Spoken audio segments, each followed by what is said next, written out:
In a quiet neighborhood just outside New York City, Amber Donovan lived in a small apartment with her 8-year-old daughter, Emma. The apartment wasn't big or new, but it was warm and cozy. Inside those walls, there was always laughter, the smell of fresh food, and soft music in the evenings. It was their little world, full of love. Amber was a single mother who worked hard every day at a mid-sized marketing company. After her divorce 5 years ago, she had been raising Emma all by herself. Life was tiring, long hours at work, busy commutes, and not much rest, but every time she saw Emma's bright smile, her heart felt lighter.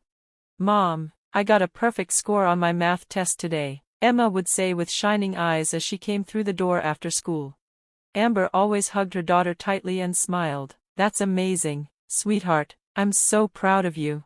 Emma was smart, curious, and kind. She looked just like Amber, big brown eyes and long brown hair, and she was always full of energy and ideas. Amber often looked at her and made a quiet promise in her heart, no matter how hard life gets, "I'll give this child the best life I can." Amber's parents, Judith and Howard Clark, lived about an hour away in a fancy neighborhood. Her father had been a successful executive at a big drug company and now enjoyed a peaceful retirement. Her mother used to be a teacher and now spent most of her time planning events and attending garden parties with other rich ladies. Amber also had a younger sister named Olivia. Olivia was a high-achieving lawyer, married to Brian, a well-known doctor. They lived in a large luxury apartment near their parents and had a 6-year-old son named Michael. Olivia always wanted everything to be perfect, her job, her home, and her family. She didn't like anything out of place. "Are you coming to see our new vacation house this weekend?" Olivia said over the phone one day. Her tone was polite but cold, with just a little smugness in her voice. "Brian and Michael are excited. It's absolutely beautiful." Amber listened silently, trying not to feel small. The truth was, things had never been equal in their family. Ever since they were teenagers, Amber had been treated like the less special daughter. Olivia was the favorite. Her parents cheered when she got into law school. They threw a big party in her honor. But when Amber got into art school, they just frowned. "Art? That's not a real career," Judith had said. "Why can't you be more like Olivia?" It was the same with their weddings. When Olivia married a successful doctor, their parents paid for everything, a huge, elegant wedding. But when Amber married Jason, a web designer, they were disappointed. "Couldn't you find someone more stable?" they asked. And after the divorce, things got even worse. Olivia and her family were invited for every holiday, showered with gifts, praised constantly. Amber and Emma, on the other hand, only received small, practical gifts, and they always felt like outsiders. "I bought Emma some educational workbooks," Judith would say stiffly, while handing Michael a new game console. Still, Amber tried her best to keep the peace. She didn't want Emma to feel hurt or unloved. She never said anything bad about her parents or Olivia in front of her daughter. She just hoped, one day, Emma would understand. "Grandma, I drew this picture, what do you think?" Emma once asked, holding out a beautiful drawing she had made. "That's nice, dear," Judith replied with barely a glance, before quickly turning to talk about Michael's new science kit. Amber's heart broke a little every time things like that happened, but she always stayed quiet, for Emma's sake. Christmas was always the hardest. Judith and Howard would host a fancy party in their big white house, full of decorations and food, but the feeling in the air was always cold. Amber and Emma were treated more like guests than family. That year, Amber prayed things would be different. Emma had been asking for a Princess Stella doll for weeks. Amber didn't have much money, but she worked extra hours, saved carefully, and finally bought the doll. She hid it in their apartment, planning to give it to Emma on Christmas morning from Santa. On Christmas Eve, Amber started the car, and they headed toward her parents' house. Emma sat in the back seat, holding a small tin of cookies she had baked and decorated with red and green ribbons. "Do you think Grandma and Grandpa will like these?" she asked hopefully. "Of course they will," Amber said with a soft smile, but deep inside, she was nervous. She never knew how her parents would react. When they arrived, Olivia's shiny SUV was already in the driveway. Judith opened the door. "You're late," she said, not even greeting them properly. "Olivia and her family have been here for half an hour." "Sorry, Mom, I had to finish work," Amber said gently. "Merry Christmas." Emma handed over the cookies with a big smile. "I made these just for you."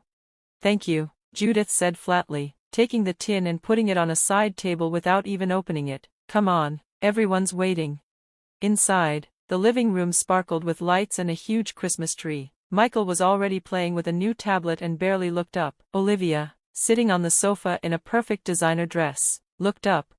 Emma, you're finally here, she said with a sigh. We were just telling Michael about the science camp he's going to next summer. That's great, Amber replied, pushing a smile onto her face. Emma, go say hi to Grandpa. Emma ran over and hugged Howard. Merry Christmas, Grandpa. Howard gave a small, polite smile and patted her head. Hello there. Dinner was served, turkey, stuffing, fancy desserts, all beautifully laid out, but most of the conversation was about Olivia's family. Michael won first prize at his school science fair, Judith said proudly. He really takes after the Clark side, Howard added, smiling. Amber looked at Emma, who was quietly eating her food, her smile slowly fading. Emma won an art prize at school too, Amber said gently. Oh, that's nice, Judith replied, barely glancing at her. Anyway, Olivia, how's that new case of yours going? Later, it was time for presents. Michael was handed gift after gift, an electric car, a gaming console, a science kit, a sports set. Olivia and Brian got expensive watches and luxury items. Then it was Emma's turn.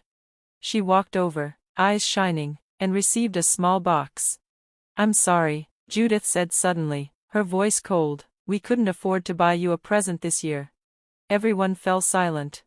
Emma blinked, her smile slowly fading as she looked at the pile of expensive gifts around Michael. We have to think about our health and future medical costs, Howard added. We can't spend on extras. Amber's hands shook. She wanted to scream, but she stayed calm for her daughter's sake. It's okay, sweetheart, she whispered. Santa's left something for you at home. Emma looked down for a second, then gave a small smile. It's okay, Grandma, I know money is important. Amber's heart broke. No child should have to say something like that on Christmas. Later that night, as they left, Michael waved his toys around proudly. Emma stayed quiet. Come again, Judith said casually. Next time, we'll see if we can get Emma something too. Back home, Amber tucked Emma into bed and told her, Santa left something special for you here. Emma opened the gift, the Princess Stella doll she had wished for, and her face lit up. Merry Christmas, Mommy, she whispered, hugging the doll. Amber smiled, kissed her daughter goodnight, and went into her bedroom. There, in the dark, she finally let the tears fall, burying her face in her pillow so Emma wouldn't hear. It had been a long journey, but one day at work, everything changed for Amber.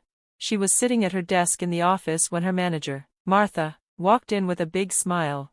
Amber, Martha said, I have some wonderful news. The West Coast client loved your campaign. They were so impressed with your work that they sent us a thank you letter. Amber's eyes widened. And because of your amazing job, Martha continued, you're being promoted to team leader. Starting next month, your salary will go up by 20%. Amber could hardly believe it. All her hard work, the late nights, the times she stayed strong even when she was exhausted, it had finally paid off. That evening, she stopped by a bakery on the way home and picked up a small celebration cake. She knew just the person who would be most excited to hear her news. Mom, you're home. Emma ran to greet her as soon as she opened the door. Amber smiled, hiding the cake behind her back. Guess what happened today? Emma's eyes sparkled. What? Amber pulled out the cake box and said proudly, I got promoted, sweetie, I'm going to be a team leader now. Emma's jaw dropped. Mom, that's amazing. She jumped up and down. We have to celebrate. Can we have cake? Oh wait, you already brought one. Amber laughed and set the cake down on the kitchen table. Yes, we're celebrating tonight. And Emma, I want you to know something. She bent down and looked her daughter in the eyes. This Christmas, she said gently, I'm going to make it really special, I promise. Emma grinned and wrapped her arms around her mother's waist. Being with you is already the best. But, if there was a Princess Stella castle under the tree, she raised her eyebrows playfully. Amber laughed. We'll see, my little princess. The months flew by. Autumn came with cooler weather and red and gold leaves. Amber's job got busier with new responsibilities, but it was a good kind of busy. She felt stronger, more confident, and finally respected by her colleagues. At the same time, Emma was also shining. She had become one of the top students in her class. She loved reading, writing, and science, and her teachers often praised her creativity. One afternoon, Emma came home with a wide smile and a paper in her hands. "Mom, look," she shouted, waving the certificate. "I won second place in the creative writing contest." Amber hugged her tightly. "That's amazing, Emma, my little genius writer." Emma beamed. "My teacher said my story made her cry." Amber's heart swelled with pride. And slowly, something unexpected began to happen. Her parents, Judith and Howard, seemed to be changing too. Judith actually called on Emma's birthday to wish her well and even asked about school. Howard listened patiently as Emma excitedly shared stories about her science fair project. Amber was surprised but cautious. She didn't want to get her hopes up too fast. After years of being ignored and treated unfairly, she knew it would take more than a few phone calls to rebuild trust. In October, something even bigger happened. Amber found out she was being considered for another promotion, this time to department manager. It wasn't official yet, but she was the top candidate. The raise would mean even more stability and opportunities for Emma. As Christmas came closer, things felt different this year. Amber had moved into a nicer apartment, one with 2 bedrooms and a cozy living space. She decorated a beautiful tree in the corner, full of lights and handmade ornaments. And this year, she bought Emma the Princess Stella castle, something she had worked so hard to afford. She also decided to host a small Christmas party with a few close friends. One evening, while they were hanging decorations, Emma looked up and asked, "Mom, are we inviting Grandma and Grandpa this year?" Amber paused, then asked gently, "What do you think, should we?" Emma thought for a moment. "I think we can try. Everyone makes mistakes, but they should be kind this time. No broken promises." Amber looked at her daughter with deep admiration. She was only 8, but her heart was so big. Later that week, Amber called her parents and invited them. On Christmas Eve, the doorbell rang. Amber opened the door to see Judith and Howard standing there, holding a gift wrapped in gold paper. Their expressions were softer, more nervous than usual. "I'm glad you came," Amber said warmly but carefully. "Thank you for inviting us," Judith replied, her voice quieter than usual. They stepped inside and looked around. The apartment was bright and warm, filled with holiday lights and laughter. On the walls were framed drawings by Emma and a few new paintings Amber had treated herself to. "Emma," Amber called, "Grandma and Grandpa are here." Emma appeared in a sparkly red dress, her hair neatly brushed. "Merry Christmas, Grandma, Grandpa." Howard smiled. "Merry Christmas, Emma, you look beautiful." Judith looked around, clearly surprised. "Your home is lovely, Amber." "Thank you," Amber said, standing tall. "A lot has changed."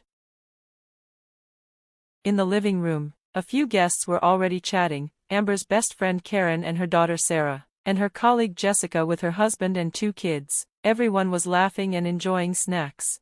Amber introduced her parents. "These are my mom and dad." Karen shook their hands warmly. "It's great to finally meet you. Amber and Emma are incredible. We love them." Judith looked taken aback, as if realizing for the first time just how loved her daughter was.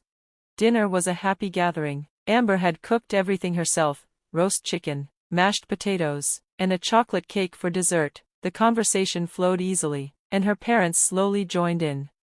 Howard found himself laughing while talking about football with Jessica's husband. Judith started chatting with Karen about holiday recipes. After dinner, Amber stood up and clapped her hands. "Okay, time for presents." The kids squealed with excitement. Emma carefully opened a large box handed to her by Amber. When she saw what was inside, her eyes lit up. "The Princess Stella castle," she shouted. "Thank you, Mom." She jumped into Amber's arms, and everyone clapped. Then Judith stepped forward, holding a small box. "This one's from us," she said nervously. Emma opened it and gasped. Inside was a beautiful silver bracelet with a tiny star-shaped charm. "It's so pretty," she whispered. Judith smiled. "It belonged to my mother. Then she gave it to me, and now, I'm giving it to you." Emma looked shocked. "Really? You want me to have it?" "Yes, sweetie, you're our granddaughter, and we love you."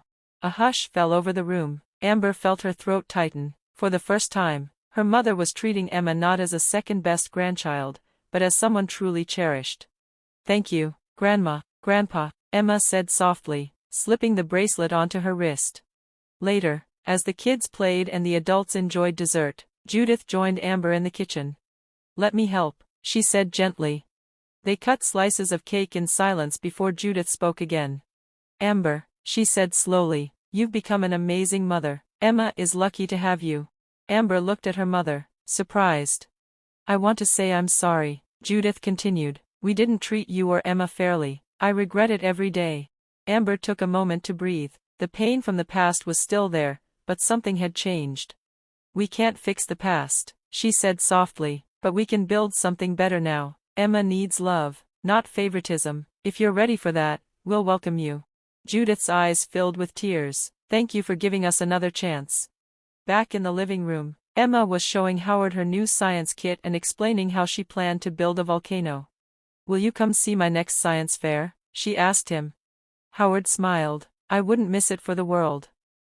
That night, as the guests left and the apartment grew quiet, Amber and Emma curled up on the sofa. "Did you have a good Christmas?" Amber asked. "The best," Emma said, hugging her new toy. The bracelet on her wrist glittered in the soft lights. "Do you think Grandma and Grandpa have really changed?" Amber asked. Emma thought for a moment, then nodded. "Yes, Grandpa listened to me this time. Before, he only talked about Michael." Amber smiled. The change was small, but real. For the first time in years, Christmas had felt like what it was meant to be, a day filled with love, warmth, and hope for a brighter future.